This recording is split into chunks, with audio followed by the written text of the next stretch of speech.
Há 31 dias do final do governo Bolsonaro, os bloqueios de verbas em serviços essenciais trazem prejuízos para a população. 15 bilhões e 400 milhões de reais é o valor bloqueado do orçamento federal apenas neste ano. A retenção de cerca de um terço deste total foi anunciada na última semana, a pouco mais de um mês do término do mandato de um silencioso presidente Jair Bolsonaro, desde a derrota nas eleições. A justificativa para a contenção é o respeito ao teto de gastos, que limita o reajuste das despesas pela inflação. O atual governo, ele teve bastante dificuldade, acho, de lidar com essa regra. Como a quantidade de recursos ela é limitada, há o risco agora no final do mandato de algumas áreas ficarem descobertas com recursos, com recurso público. Educação, saúde e segurança são as áreas mais afetadas pelos cortes, de acordo com o coordenador do Observatório do Tribunal de Contas da União.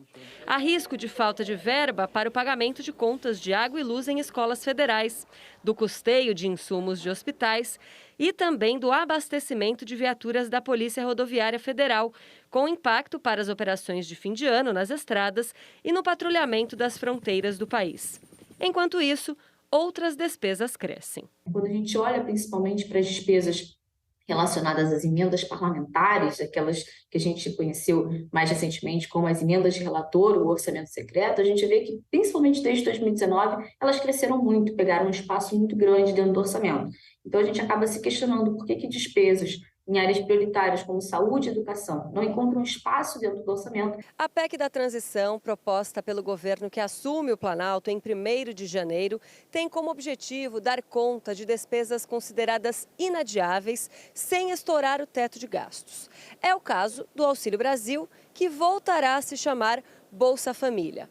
Mas ela ainda precisa ser aprovada e só valerá a partir de 2023. Ou seja, não resolve o financiamento de custos essenciais comprometidos no último mês deste ano.